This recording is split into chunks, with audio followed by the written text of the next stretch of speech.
tonight's NBA slate. And the good news about me yesterday is that I didn't feel like I had a chance to make like life altering whatever kind of money yesterday. So it actually was a bad day. It didn't feel great to have a bad day, but I did have a good showdown slate. And Sheets, why don't you talk a little bit about how you you had a million outs in the showdown? I'm telling you, I've done so much work on this stuff. You know, I all my videos on like how to try to get unique and things like that. You know, I've had a couple of real shots recently. And last night in the showdown slate, I had about 35% Josh Oliver, who was 1% owned, and he scored a touchdown and another reception within like 5 seconds. And I'm like, okay. And it's so funny. You could tell like if you look at the DraftKings thing, like 30 liners were like pinned to the right, and like all the others were just like kind of all the way off to the left, right in the app, right? Right. And I literally like had maybe 20 lineups that all had like legitimate chances to win like 300,000. Like I had Oliver and then like all these other combinations, and like 3 different times. One was in first, one was in third, one was in first, one was in ninth, then was fourth, and then I just needed like literally any of the normal people to kind of whatever. And then like Will Lutz put on a freaking show. You know, it's like field goal, field goal, field goal, field goal, field goal, field goal, and it just disappeared. But it just shows, man. I mean, you get these unique lineups that have some kind of shot, and then you get lucky. You know, that puts you in a shot with like a real sweat, and that's really all you can ask for. So, absolutely. So the bad news is I'm going to be keeping doing that kind of stuff, and from tonight's slate to all 4 showdown slates over the Thanksgiving Day holiday, you know, listen, it's interesting to me because you're not really looking to make the best plays. You're just looking to make like unique plays that have like a remote chance, right? And being able to know what. You know, it's like the Bill Clinton thing. Depends what your definition of remote is. You know what I mean? It depends what your definition of the word real chance is. You know, it depends on your definitions. But that's it. But so now let's get back in the NBA where it's all more normal and where it's all more normal, right? More normal, where I can't win. So let's see what happens. All right, well, we'll get into the NBA just to give everybody a quick update on my schedule. We're both out for live tomorrow. I'm going to try and see if Rody can step in and do a basketball one. Tomorrow, Tuesday. Yeah, tomorrow, Tuesday. We're good for live tonight. I will not be doing live for football tonight because I have a birthday party I have to go to right at 4 or 7 Eastern. And but I will be good for live NBA. I'll tell you what I have, by the way. I already did a video on the NFL Showdown slate, which I was going to wait to post till after this. Oh, awesome. And it's going to be pretty interesting because I'm telling you, it's going to be some wild. What's happening is Dallas Goedert is out. So it's like the Philly tight end show. Like all of them are cheap. So, right. And we have literally no idea exactly. Trying to figure out between Jack Stoll, Alberto, and this other dude who's the young guy. Yeah. So that's going to be the battleground. Yeah, we'll see. Well, let's jump into the NBA slate. We've got it's a nice slate. That's 8-gamer. Hopefully, make me forget about the weekend really quickly. The beauty of DFS, man, it's like a new day. Yeah, that's the beauty of it. Exactly. All right, what do you got in the? You got Washington, Milwaukee first, right? Yeah. So first of all, overall on the slate, there's again. It's early, but so far it's like very very little value on the slate, which is like annoying because you want to play guys like Jokic, for example, who project like 10 points higher than everybody else and like 70-point median or something like that. But in the absence of that, it looks to be sort of a middling type of build. Now, the guy I'm not getting to really is Giannis, because again, if it's going to be tough to get to these top spends anyway, I just assume get to Jokic. So I'm not really getting to Giannis and not really much on the Milwaukee side. Washington, I am getting to a little bit of, and one of them is kind of like a real speculative, kind of stupid value plays that I just never get right is the Corey Kispert. Get on a slate that really doesn't have that much value. He's like the best of like blah alternatives. But then the guy that you turned me on to, a couple of times, the Koulibaly is not too bad as far as value also. You can try to make this game make it seem close and play the normal guys, try Kuzma or take another shot at Poole or something like that. But for me, I'm just probably getting some of those pieces, at least right now. And I did a video with a lineup build, which I'll post. I was going to wait literally. I did it on purpose. I wanted to go through the deep dive before I even posted the video I did earlier. But currently, I was getting some of this this Koulibaly and the Kispert in some of my builds. Yeah, I have Koulibaly as a guy who I want to play because I think it's pretty much somewhat game script proof. Of course, I say that when anything could change at any moment. They like this young guy. They're playing him around 30 minutes. He's been playing 30 plus a lot of the games recently. Obviously, a good pace because Washington's playing and Milwaukee will happy to run up and down the court with you. And then you get into like the guy you didn't mention that I was sort of considering, and it's kind of gross, but it's because of this slate. I think you could argue for Landry Shamet as a very thin value play. And I probably don't get into a game stack, but if we get enough other stuff, I wouldn't mind a Giannis with Kuzma on the other side, maybe throw in a Koulibaly or Kispert, something like that. Or Jordan Poole, who's now gotten so cheap. I think we actually have, you got to consider it. So I actually think there's a lot of appealing things in this game on the Washington side, but it's just nothing that like we don't have the value to make the game work. And I'm much more interested in Washington if I get to play Giannis on the other side, or even like I think the one that's kind of interesting that no one's going to seem to want to play. Koulibaly is 4,600. Malik Beasley is 4,900. Malik Beasley has put up 31 and 40 in two of the last. Now one of the games Lillard was out, but he put 40 in one of the games Lillard was in. I wouldn't mind like taking a slim shot there. So like when we're looking for value, I just think there's a lot of guys to consider here. Hopefully we have better value by the end of the day when we come back for live. But as of right now, I'm considering all these guys. And I think right now Koulibaly is my favorite play in the game. But if I can get to Giannis, I certainly wouldn't mind doing that in that matchup. All right, Boston, Charlotte. What do you got here? Well, it's a back-to-back for Boston. They were very close to an overtime, but they pulled it out over Memphis yesterday. It's funny, my son's back for like the weekend, and we were watching it. We were watching Memphis. Like, who are these people? This is like the worst team I've ever seen. Yeah. And they're like, who? And then like the best guy on the court was like Aldama, like by a lot. Mm-hmm. Anyway, Boston pulled that one out. Obviously watch for the not usual suspects, but might maybe sit on a back-to-back. Maybe Horford. He might sit on a back-to-back. I don't know if they would sit anybody else on. It's possible, but obviously keep an eye on that. I'm not really getting it too much on Boston. Charlotte, your man has like returned with a freaking vengeance, sort of. It's not like he blew the cover off the ball, but Miles Bridges is just back like he never left. With the minutes at least, right? I get 33 and 31. 32 minutes. Certainly not the best matchup in the world. But again, on a slate that's, bereft of value, whatever it is, like these 5,500, 6,500 guys are going to be pretty important. I would try that and sort of sneaky revenge Hayward against the Celtics. Not a big deal, but LaMelo 9,900. Again, it's definitely not the matchup that you want to play, but he's still no Rozier. Still, I presume he's been smashing, right? Yes, over 55 straight games. There's nothing but put up fantasy points. Now, again, listen, he did against the Knicks. The Knicks usually play pretty slow. Mm-hmm. Miami, he did against them. They usually, and then they get twice against the Knicks. So, seems to be, I hate to say matchup proof when you're dealing with the Celtics, but I think LaMelo, Miles Bridges, and then the Celtics, I would probably only play them if if I'm playing someone from the, if there's an injury or something. Yeah, and I think that this could be our potential source for some value. You know what I mean? It's not going to be all the way down to the bottom value, but it'll be, if Jaylen Brown and Kristaps sit again on the back-to-back, which I think one of them will. Okay. Creighton Pritchard becomes more desirable. Derek White, Drew Holiday, basically all the Celtics. This game becomes stackable, I think, if those two guys sit. As of right now, the line, though, is still Boston -9 on the back-to-back, which makes me feel like at least Vegas doesn't seem to assume they'll be sitting. But we'll see later. It's one of the earlier games, so hopefully we'll have that news well before lock. But that whole game, and I'm not getting to anything outside of Bridges right now from the Charlotte side. I just want to point out, like looking down, LaMelo makes perfect sense. But I looked at every point guard in that price range, 9K to 10K basically, and they all look like terrific plays. And I don't know that LaMelo is any better of a play than the other ones.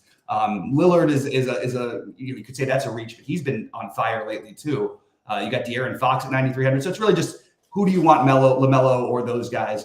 And if the Boston guys are out, I think the answer is LaMelo. If the Boston guys are in, I think it's probably one of De'Aaron Fox or something like that.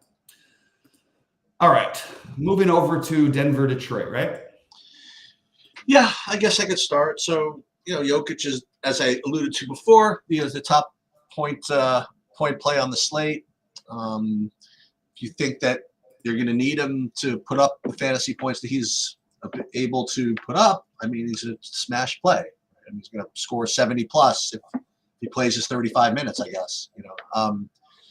They're probably a big favorite, even though they're on a back-to-back.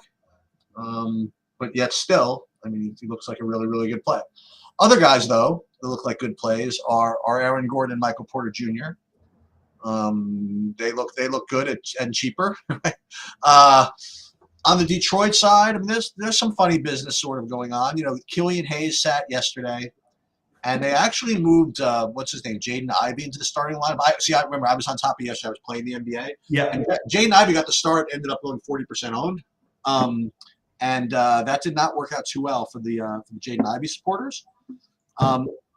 Sasser, he only played 20 minutes, but he scored 20 fantasy points. You just have to see if Killian Hayes is playing or not. If he's out, I guess those guys look sort of reasonable. Cade Cunningham he's not really showing up for me. So I don't know. There's definitely blowout risk involved in this. No different than the Milwaukee, maybe a little different than the Milwaukee blowout risk if you want to play Giannis, I suppose. Yeah, and I built two different sets of lineups when I did my thing earlier. Is one with Jokic and trying to fill in like these point per dollar plays, and the others without Jokic.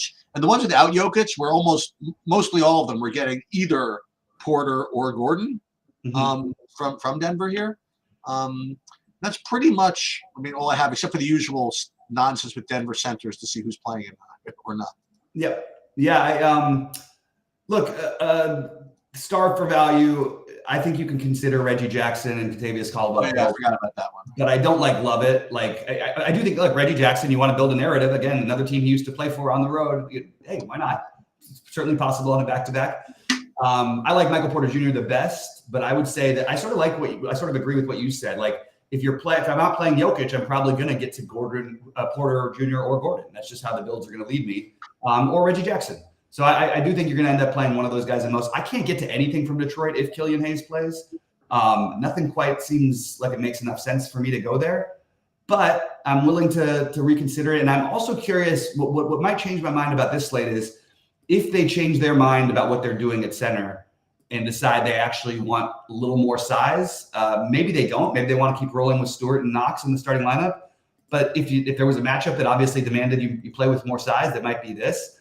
I don't know if they feel how well they feel good they feel about Marvin Bagley guarding Jokic though. But if he slid into the starting lineup, I would consider him. That's really all I have from Detroit.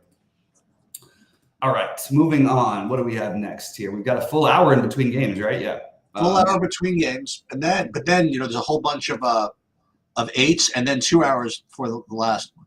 Right. There's a whole glut of these 8 p.m. games, just so everybody knows. Yeah. And the first couple we could run down narrative street a little bit, but I'll start. I'll start with the Chargers or the Clippers, or whoever the hell these guys are. First of all, I'd like to whine just a little bit. It was an amazing call by Bobby with Houston at Clippers at the money line the other day. We got unlucky there. They were like a big underdog, and they were winning the whole game, and they were up by like 5 with like a minute and a half to go or something like that. Yeah. And then they did this, and then the game was tied. And then freaking Harden just crushed me. Yeah. You can step back 4-point play like it was just like 2018. It was just freaking crazy. Anyway, couple of points in this game. I am getting to some of these Clippers. Either Kawhi or Paul George, actually. And the least vengeful person on the face of the earth, he's probably going to be hugging or whatever it is. But you do have Kawhi for the 400th time going back to San Antonio, I suppose. And he looks reasonable to me. And then you have the value play of Norm Powell. I mean, he's 4,100, and I don't know what the spread is in this game, but if this game whether it blows out or not, you know what I mean? I think that he's, again, there's very little value on the slate. So if the San Antonio gets into like Globetrotter mode, you know what I mean, which is very possible, I think that he's in play. So all these guys, again, like I say the same thing about these Clippers. You don't want to play them, but they're at prices where it might not be that bad, you know. Yeah. So I like Kawhi, I like Powell, and then on San Antonio, you can tell me when I'm supposed to play the Champagne because I never quite know. I'm probably just going to avoid all of that stuff and maybe just take a crazy shot with Wembanyama at an extreme price, I guess. So I wouldn't mind doing that. Like Wembanyama at 8,800. I don't think people are necessarily going to play him. Probably only gets 20 minutes after they get run out of the building. But I like him. And then I just want one other guy. And I don't want to play this Shetty Osman guys. I want to play somebody who's going to be in the game. Like during good minutes. Mm-hmm. Keldon Johnson, maybe. I'm not sure. So I don't know. Again, not the greatest game environment in the world if it blows out, I guess. But I don't know. Okay, Powell, Kawhi, Wembanyama, and somebody else. That's what I want to play for this. Yeah, I think those are all totally fair. I like one of Harden or Kawhi. I think you pick one of those guys. I prefer Harden slightly to Kawhi, but I'm totally good with Kawhi. I also think Paul George is in play if you wanted to go. I mean, I really don't have it's going to be hard to figure out which of these guys are going to have the games. I still think they're trying to get Harden going, so that's sort of the narrative that I'm playing into. I also just want to point out, I don't care if they win by 1 million tonight. It doesn't feel right for the Clippers to be 8.5 points favorites on the road at all, to be honest with you. It doesn't really make sense that they're 8.5 point favorites at home even. I just don't understand this. So I understand that San Antonio is not very good, but this is, I don't know. They're 1-6 now, right? With Harden. Anyway. So I like the idea of getting the one win, right? The one win. The one win, right. It was the one we had the other side of it. On the other side, it's kind of interesting. Zach Collins just had one of his best games ever, and no one wants to play him, and it's not a bad matchup. I don't know. I don't mind that, and I don't mind Wembanyama, but I don't have any priorities on the other side. Wembanyama is going to just have games like he did the other day where he had 8 blocks. You know what I mean? That's just going to happen. He's going to probably end up leading the league in blocks by the end of the year, and probably a guy you should consider playing more on FanDuel than DraftKings. That's the way I would put it. The Champagne thing, even when he went nuts that night, I'm not going to say it's fluky that he can't do that kind of stuff, but you have to remember, he had 7 stocks in that game. That's the reason why he went crazy. He had 4 steals and 4 blocks and 3 steals. So he's going to have nights like that, but I don't know that I want to use his value, especially tonight. All right. Although, again, he belongs in the same, conversation with all these other guys that all look like really ugly value. All right. Why don't you start off the Miami game? All right. Just again, since we're talking about Kawhi going back to San Antonio, I would be remiss to not point out that there's number 1, no Tyler Hero, and number 2, Jimmy Butler's going back to Chicago. So we talk about. I ask Bobby all the time. I mean, there's probably only 11 regular season games that you want to play Jimmy Butler, and I don't know. Maybe this is one of them. So I'm going to ask him once I stop analyzing, because he certainly doesn't project well. Nobody in this game really projects well. Just game log watch, you see Duncan Robinson is all of a sudden, threatening triple doubles, I guess. But I don't know. Nothing else is going on. I'll take a couple of shares of Jimmy Butler just in case. I mean, this look. I think he and Bam are both good plays anyway. And the fact that they're going to be overlooked on this slate, I'm good with playing this, deciding which one you want to play. Bam has been unbelievable, but I kind of like the idea of Butler, and it's not just the narrative; it's just the usage is there without Hero anyway. But throw a little narrative on top of it. Sign me up, man. I'm in. I mean, he's had his usage sort of has fluctuated. It's without Hero. He had it's 25 one game, then 30, then 38, then 29. It's been all over the place. And they did just play this game in Chicago, and Butler did nothing.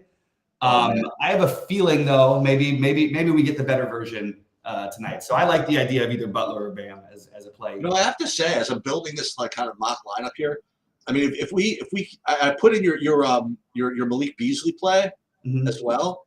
If you could play guys like Beasley and like Powell and like Koulibaly, I just put Poole in just for no reason, and then you could play Jokic without really sweating too much. Because those are, I mean, I think, boy, I wonder if you can make that work, that Beasley play work. I mean, it's a little thin, but like, I mean, you've got Beasley, Koulibaly, Kispert, right. Manor, Powell, Pritchard, Champagne. All these guys are, look, there's a path where they all score 25 fantasy points or more tonight, and then you feel great. It's unlikely, but if that happens, you're gonna feel really good about spending up for Jokic. All right, is the Sacramento, New Orleans the next one you have? Yeah, so this is a back-to-back for Sacramento. De'Aaron Fox was really good yesterday. He's been really good every day, honestly. There was Kevin Huerter sat yesterday. That's probably something worth noting. If he's back, I'm not getting to too much actually from Sacramento, nor am I getting too much from New Orleans. If Huerter remains out, then I think that Fox is not that Fox is dependent on Huerter being out, but then guys like Monk remain in play. Keegan Murray is always in play. Like Sohan's on the other team. Yeah, I don't know. I'm not really getting to too much of this game, if you want to know the truth. So the most interesting thing is, and the hardest thing that's going to be for any site to project, is Chris Duarte if Huerter's out again. Chris Duarte played 32 minutes yesterday. Right. He put up 31 fantasy points. He's 3,100. Right. If we're talking about thin value, that's one of it. But like, look, you got to embrace the risk and know that you might get 10 minutes. You know what I mean? Like even if Huerter does in fact sit again, it's still very possible. I mean, without Fox, but he started. You know what I mean? If he starts, you can be pretty safe. If he starts, you can go. And as of right now, I'm expecting Huerter to play.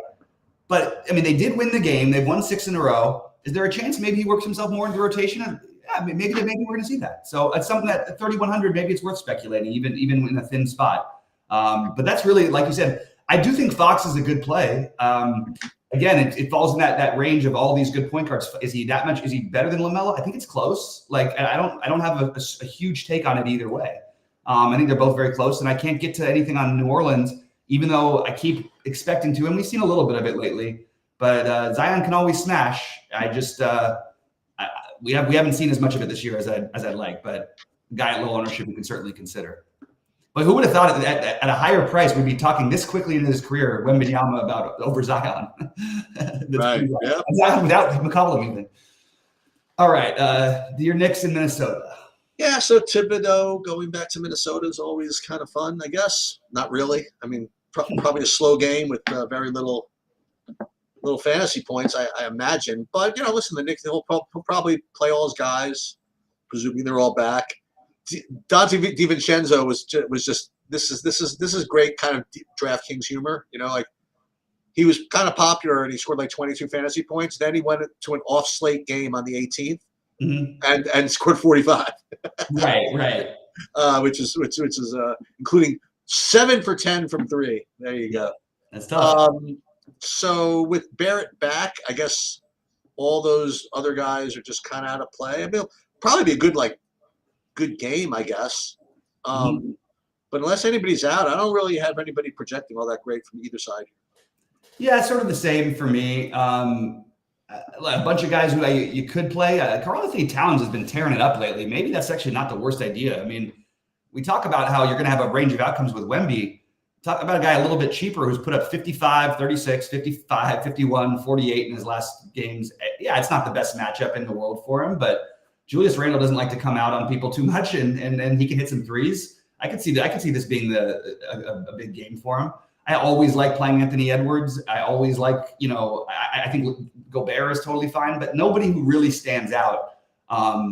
Maybe one thing we can consider doing is maybe playing like a Butler, Anthony Edwards type of situation. If this game was in Madison Square Garden, I'd be more likely to go for the Anthony Edwards thing. But I think those guys are like the ones they get forgotten in that price range, that 8,300. So just something I'm considering. I don't know if I'm gonna actually do it, but yeah, nothing on paper that looks great from this game. And then we get the big. We get the late night hammer. I'm just gonna come right out with this one and say it. I'm in. Okay, I'm in, and if if I'm wrong about this one, then whatever it is. But I'm in on the Brandon P. For Golden State. Ooh. Yeah, I'm in there with that. And listen, obviously Steve Kerr is known as a big fat liar, but nonetheless, I mean, all of his comments about him after his game, I mean, basically said he's playing, he's going to be in the rotation, he's going to continue to play, or whatever it is. And at 4,400 on a slate like this, I'm down. I'm down with it. So I think that if somehow the game, whatever, I think that he's going to play regardless. At 4,400, he's active. He's all, you know what I mean. This is my kind of guy. I'll take a shot. The Houston side is where kind of all the value is, or all the good plays are for me, though, like on this whole slate. Like my top two plays on the slate right now are Van Vliet and Sengun from Houston. They're the middling type of build that I like. They're in the same game. They're not going to really take from each other, and I kind of like both of them. One thing that I would mention, two other plays in this game, Kevon Looney is just showing up as like some play. Usually he does, but so he's showing up. One other guy, I'll ask you about him only because this is really funny. I was doing I did a Saberson build before, and I did one set, which is kind of like normal plays, and then I did a contest and whatever. I was getting 100% of a guy. I'm gonna bring him up in a second. The only reason I was getting 100% is because the Saberson ownership was like a blank. So when it's a blank, they're just going to presume he's zero owned. They're going to give it to. So, but listen, it got me to think about him. Tari Eason at 4,100 was just kind of showing up as that guy. So those are the guys I'm interested in this game. Tari Eason is out tonight. There you go. Which actually, though, like solves that problem. I was trying to think if it opened anything up. At least as of right now, he's out. I mean, I've got him as out. Was it Eason or was it Tate? Hold on. It might have been Tate, who might project a little bit better with Eason out. But still, it's not projecting that great for me. I think my thing is I'll be well overweight on this game. I'll also point out that I just don't think Houston's a bad team, and I don't think they need to be 7 and 8 point underdogs every game anymore. Like I really just think that betting them against the spread. I think they've lost like 2 games against. By the way, sorry, that was my bad. It was Tate. Tate was the guy that I was getting to. Yeah. So in order, my favorites are Van Vliet, Şengün, Jabari. I like all three. I have no problem playing all three together in what should be a pace up game against Golden State for them. With Steph back, I'm not getting to anything, but I think Looney is probably the right guy to run back. But I think you could say Looney, Podziemski, and then I would throw Jonathan Kuminga into the mix as a guy you could certainly consider. Somehow I feel like they're not being quite. They all feel a little underprojected to me, considering there's no Draymond. But at the same time, they are playing enough guys. They're really trying to find themselves right now because they've been pretty bad, to be honest. They've lost 6 in a row. They've been one of the worst teams in the NBA. So it's kind of, by the way, one of the worst teams in the NBA versus like the up and coming, strong team. And the Rockets are, 6 and 5. The Warriors are 6 and 8. And yet the Warriors, again, 7.5 points at home just seems a little odd for a team that can't seem to beat anybody right now without maybe their most important, or no, second most important player. Anyway, so Looney, Podziemski with Jabari, Şengün, and Van Vliet on the other side. Maybe that's overkill. I think I'm still willing to roll with it. Those are my priority plays on this whole slate, by the way. That's what I was saying. Like I have Van Vliet and Şengün as my 2 best overall plays on the whole board. Yeah, that's what and yeah, it's the same here. I've got Bridges right there too. Okay. And then Harden or Kawhi, I sort of like the idea of getting to one of those guys. And I think that's sort of the core you build with today, but you play with Podziemski. And I think, look, if you're talking about tournament plays, you're going to have to take some shots. And why not take the shots in the later games in case news does break and you get something. But one of the placeholders you can use is Moses Moody. Just want to throw that out there. So it should be kind of a fun slate. It's a nice game. It's some good games in here, and I think a lot of different ways to build. And the way I'm building those probably going to be most of the 8 Eastern games with very little like Bridges early on. Any final thought sheets before we get out of here? Yeah, I don't think I'll be able to help myself. I think I'm going to throw out. I think I'm not going to play Jokic in the big one. I think I like too many of these middle range plays. I think I'm with you. I think it's going to end up happening.